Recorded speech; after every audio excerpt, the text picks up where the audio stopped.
Hello, I'm Linor Moudou. This is Africa 54. Here is what's coming up.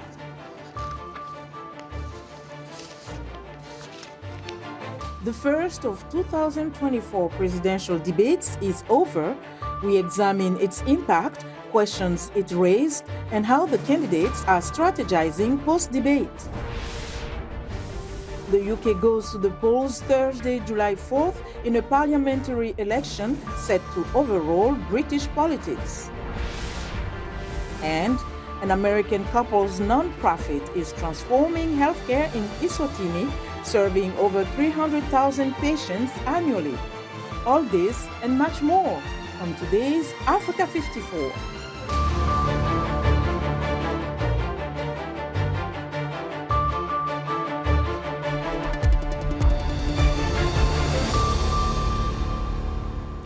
We begin in Washington, where the U.S. President Joe Biden is vowing to keep running for re-election. He's pushing back against growing sentiment that his faltering debate performance hurt his campaign and that he should withdraw from the race leading to the November 5th election. Biden met for more than an hour at the White House Wednesday in person and virtually with more than 20 governors from his party. We were honest about the feedback that we were getting. We were honest about the concerns that we were hearing from people. And we were also honest about the fact that as the president continued to tell us and show us that he was all in, that we said that we would stand with him. Because as Governor Walz said, the president has always had our backs. We're going to have his back as well. I'm here to tell you today, President Joe Biden is in it to win it. And all of us said we pledged our support to him. Nearly a dozen of the state leaders attended the meeting in person, but only 3 spoke with reporters afterwards. Meanwhile, other Democrats, some publicly and in private, are reported to have urged Biden to leave the race. The first debate of the 2024 presidential election is in the history books, but the question a week later being asked is, how will it be remembered and what the two candidates are doing to change or reinforce its impact? VOA's senior Washington correspondent, Caroline Presutti, takes a look. The optics, 2 elderly men sniping at each other in the first presidential debate. The overwhelming impression is that President Joe Biden, at 81, stumbled, and at times was difficult to understand or follow. At one point, Biden said, "I'm going to continue to move until we get the total ban on the total initiative relative to what we're going to do with more border patrol and more asylum officers." At which point Trump responded, more than anything, that Biden will not be on the ticket. Not if the president has anything to do with it. He admits to aging, but points to his competitors' false debate claims. I don't speak as smoothly as I used to. I don't debate as well as I used to. But I know what I do know. I know how to tell the truth. However, a CNN poll shows 3 out of 4 voters say Democrats have a better chance of winning the presidency without Biden as the party's nominee. Historically, losing the first debate doesn't necessarily doom a presidency. But what it did do is to... In 2012, analysts say then-President Barack Obama had a weak debate performance. But then he went on to win re-election. The reason for the bad first debate was, in Obama's case, he just wasn't as prepared, but the next debate came up fairly quickly, and he did very well in that. Not exactly the same thing. In another poor debate performance, pays for pay and salary, or pay and pension. President Ronald Reagan appeared confused at age 73. Still was really at the first debate thought of as not performing well for his age, and came back and had a good second debate. So there's a short-term strategy to shore up the base and a longer-term strategy to really show that this was an aberration and that he is able to act more vigorously and more presidential. Meanwhile, Donald Trump is trying to keep the focus on last week's debate. Joe Biden spent the entire week at Camp David resting, working, studying. He studied very hard. He studied so hard that he didn't know what the hell he was doing. Analysts say whether President Biden steps aside depends on his support in the Democratic Party and whether there are more public calls for him to resign from the race. The choice in this election Carolyn is simple. Presutti, VOA Donald News. Trump will destroy our democracy. Britons voted on Thursday in a parliamentary election that is expected to bring Keir Starmer's Labour Party to power, sweeping away Prime Minister Rishi Sunak's Conservatives after 14 often turbulent years.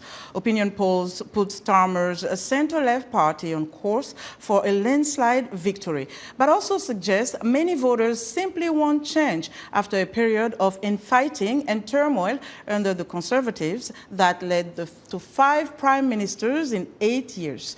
This means Starmer, a 61-year-old former human rights lawyer, could take office with one of the biggest to-do lists in British history, but without a groundswell of support or the financial resources to tackle it. Joining us live via Skype from London for more on Britain's elections is VOA's Henry Ridgwell. Henry, thanks for joining us. Walk us through what you have seen today and why is this election so crucial? As you say, it's so crucial because it looks like it's going to bring to an end 14 years of Conservative rule and all of that turmoil and instability that we've seen in those last 8 years with 5 different prime ministers. Many people are saying it's one of the most important elections, really, of the last century, alongside Tony Blair's Labour landslide in 1997, even Winston Churchill's loss in 1945, simply because of the scale of the expected losses for the ruling Conservatives. The latest poll, the last poll taken before Election Day, suggested they might get around 100 seats or just over, which you'd have to go back a couple of centuries to see a result that bad for the Conservatives. Conversely, that poll gave Labour a 212-seat majority in the Houses of Parliament, which means that they would have really carte blanche to push through their manifesto and their agenda and to transform the country in their vision. But as you alluded to in your introduction there is a juxtaposition here that there is potentially a very historic vote underway, but I think there is a lack of enthusiasm, a lack of trust and a lack of belief among many voters, many who I've spoken to today and in the past few days haven't said that they are particularly enthused about a new government coming to power, just that they don't trust any of them, that they are exhausted. They are exhausted after years of political instability, exhausted after years of financial uncertainty as well, with the inflation crisis here in Britain, as it is around the world, peaking over 10% in the past couple of years. Public services like the National Health Service are under pressure. There are other issues like migration, which have seen very bad-tempered debates between the political parties. And so we may see a major change. It's looking very likely that tomorrow Keir Starmer will emerge as the new leader of Britain, as the new Prime Minister, and will give a victory speech at some point tomorrow. But he will have to deal with an electorate with a lack of enthusiasm for politics overall, and that's a difficult place for any politician to start. Let me ask you this, Henry. To what extent will a change of government affect change of policy when it comes to the issue around migration and immigration? Well, that's been a huge issue in the election campaign and for the past couple of years. You would have seen the Prime Minister Rishi Sunak making that part of his key manifesto pledge to stop the boats in his phraseology. There are something like, on average at the moment during the summer months, 300 to 600 migrants arriving in small boats across the English Channel from France onto Britain's southern shores, many of them from Africa or from the Middle East. And there is a problem with dealing with them. There's a backlog of some 90,000 to be processed. So this is an issue that's at the forefront of the election. Okay, and we're going to keep an eye on these elections. Henry, thank you so much for joining us today. Henry Ridgwell reporting live from London. Now, the U.S. Supreme Court has tracked down what is known as the Chevron Doctrine, a 1984 Supreme Court ruling that gave government agencies the power to interpret statutes that fell under their expert purview. VOA's Philip Alexiou spoke to Assistant Professor Michael Richardson at Georgetown University to get a better understanding of the implications. So this was a case that came to the Supreme Court because there were commercial fishers suing a federal agency who had interpreted its statute to allow the agency to place observers on the boats. So these would be individuals who would observe what the fishers were up to make sure there was not overfishing, and required these commercial fishers to pay for those observers. So they challenged that interpretation of the statute and went further to challenge what's called the Chevron, Chevron deference or Chevron rule, the Chevron ruling, which is a 1984 Supreme Court case that essentially said when there are ambiguous statutes or a statute is silent, requiring some interpretation to implement that statute, then the courts should use a two-step process. So it really became about, just to be clear, when a statute is ambiguous, who should interpret it? Should it be the agency or should it be the court? Is kind of the key question here. That's what the agencies are for, to rely on their expertise.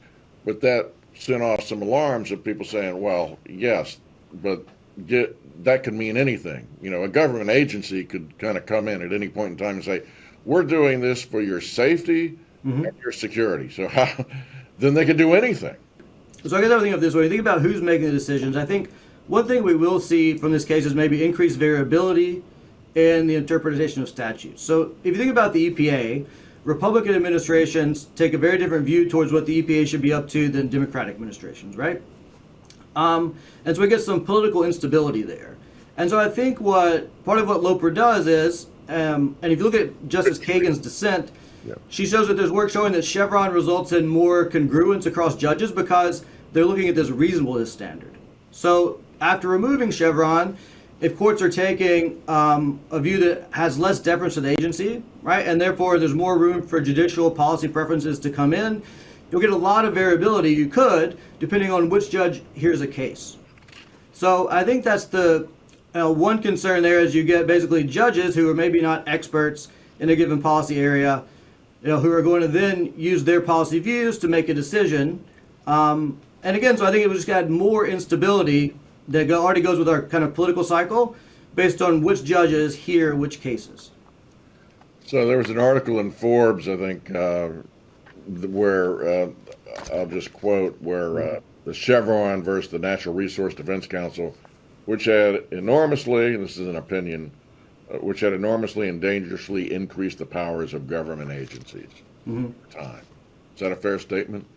It's a question of when the statute is ambiguous. I think we want to be careful to think about the scope here. Some statutes are clear, right? Sometimes it's unambiguous. So the question is, when a statute is ambiguous or unclear, do we want to defer to the agency or defer to the court? Right? Chevron deference did give agencies increased power, right? I don't know that I would go so far as to say, that it was dangerous. I think as long as you think Congress is writing statutes that provide appropriate levels of discretion and that the courts have this reasonableness check, right, that they're applying, that doesn't mean that agencies, can do whatever they want, right? They still have to operate within their statutory discretion, which Congress has the ability to write narrowly or broadly, as I said, right? Congress could say, keep the air clean, regulate pollutants in the air. They could say regulate this list of pollutants, right? So Congress has that ability to shape the discretion. VOA's Phil Alexiou speaking with Michael Richardson, an assistant professor at Georgetown University. Each year on July 4th, the United States celebrates its Independence Day from coast to coast. In Washington, D.C., the nation's capital, July 4th, will be celebrated with multiple events across the city. For more on the Independence Day festivities, VOA's Anthony Labruto joins us live from downtown Washington, D.C. Hello, Anthony. Tell us what is happening on the National Mall today. Hello, Lenore. Yes, a lot of exciting things happening here. So with this being a public and private holiday, families have come around from all around the region to the National Mall to celebrate the 240th anniversary of the United States independence. Now they can expect a lot of big events. Happening right now as we speak is the Independence Day Parade, which takes place a few blocks away from VOA's headquarters. And this features marching bands, floats, performances, all of these representing American traditions and ideals. Also on the National Mall, all of the museums and the monuments will be offering exciting Americana-themed tours, arts and crafts for the whole family, and food. But the big event that everyone here in Washington, D.C. is most excited for is the Capitol concert and the concluding fireworks afterwards, which will be happening also right here on the National Mall. And this will be, will feature pop artists, and obviously these fireworks don't need a lot of introduction, and they will start around 9 p.m. local time. There's a lot happening there. So you met some people and talked to people who are celebrating. What are they telling you in terms of what Independence Day means to them? So Independence Day here in the United States is one of those few holidays where people have the chance to really come together, celebrate one another, and celebrate all that was sacrificed to build the United States. Now, the National Mall here in Washington, while it has a lot of museums, like I mentioned, also has a lot of monuments. And those are monuments for people who fought for rights, fought for freedoms and ideals for themselves, for people across the world, and that they didn't have before. And so you might notice along the video alongside me, there's no shortage of flags in the parade, and certainly for good reason. While this is a holiday, the American flag's particular use to many Americans that I've spoken to consider it to be a symbol of sacrifice and freedom that should be honored and recognized really as an important part of the nation's history and the nation's future. And quickly, how are some officials celebrating? Absolutely. So President Joe Biden will be hosting, as presidents previously have, a celebration at the White House on the White House grounds. Now, this is a relatively recent addition, but it'll be an exciting invitation-only event that we can both only hope that we get invited to just come celebrate with our families and friends. Unfortunately, though, it looks like he may have to cut that short as he's going on a trip to Vermont the very same day. Okay. Or, excuse me, not Vermont, excuse me, Wisconsin. Okay, Anthony, thank you so much. Great reporting, Anthony. Thank you. That was VOA's Anthony Labruto reporting live from Washington, D.C.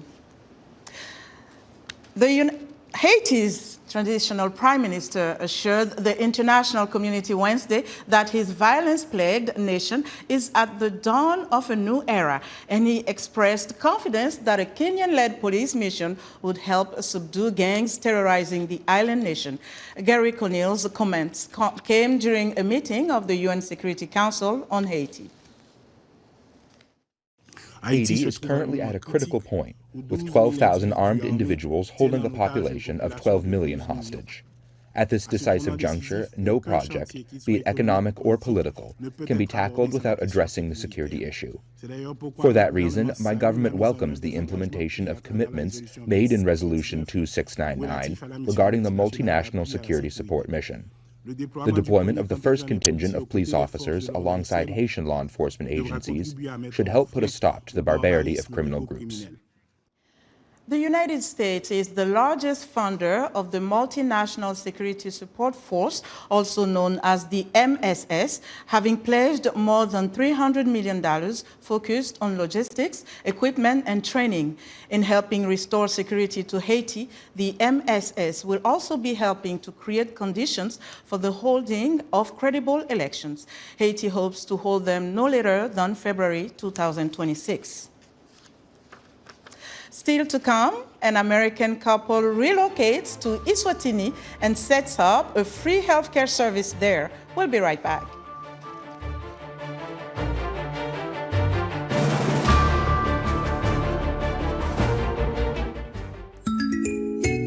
As journalists continue to report on complex and difficult topics, including conflict, natural disasters, and human suffering, studies like the one done by the Harvard Kennedy School indicate it's increasingly exposing them to trauma and affecting their mental health.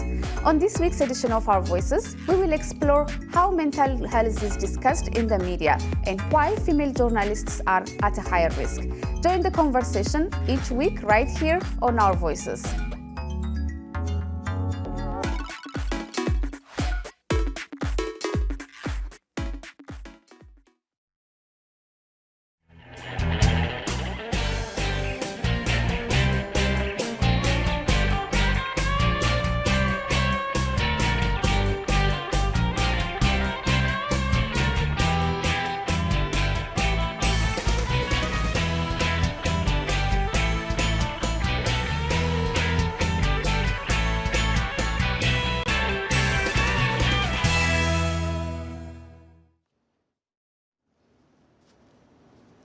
In other news, the United Nations says more than 136,000 people have fled Sudan's southeastern Sennar state since the paramilitary Rapid Support Forces began a series of attacks on towns. It is the latest wave of displacement caused by Sudan's almost 15-month-long war. The RSF on June 24 began a campaign to seize the city of Sennar, a trading hub, but quickly turned to the smaller towns of Sinja and Al-Dinder, prompting an exodus of civilians from all three. China's foreign ministry on Thursday condemned a militia attack in the Democratic Republic of Congo that killed some of its citizens and called for the perpetrators to be hunted down. The comments followed media reports citing sources that 4 Chinese nationals were killed in the attack at a mining site in the Central African nation's gold-rich northeastern province of Ituri. And still in the Democratic Republic of Congo, 25 soldiers were sentenced to death on Thursday by a military tribunal for fleeing battles against M23 rebels and theft. According to the lawyer and an army spokesman on Tuesday, the army detained 27 soldiers after they abandoned their positions in the villages of Keshege and Matembe in the province. An army spokesman said the runaways were found stealing goods from shops in the nearby village of Ali Bongo. When Eco and Harry van der Wal saw the devastating effects of the HIV/AIDS epidemic in Eswatini, they packed up their lives in Ohio in 2004 and moved to set up a free healthcare service there. Today, their nonprofit, the Luke Commission, provides medical care to over 300,000 patients annually in rural Eswatini. It was a powerful act of compassion that spanned continents and is transforming communities and saving lives. Nokukanya Musi has the report. Amidst the devastating HIV/AIDS pandemic of the 2000s, Eswatini's healthcare system was overwhelmed. According to UNAIDS and the World Health Organization WHO figures, with 25% of the adult population infected and limited access to treatment, it was a public health crisis of staggering proportions. Seeing the urgent need for healthcare in rural Eswatini, Echo and Harry van der Wal from Ohio in the United States launched the Luke Commission TLC. Funded by the United States government through the President's Plan for AIDS Relief, PEPFAR, the United States Agency for International Development, USAID, and the Free Wheelchair Mission, TLC provides free, high-quality critical health services to over 300,000 impoverished and disadvantaged patients annually, transforming lives and communities in rural Eswatini. Sibusiso Hlope is one of the many whose life was transformed by TLC. For years, he suffered from chronic hip pain that limited his mobility and his life. I've been referring the life that I used to live, and I've been seeing my friends elevating. You know, in life they're progressing.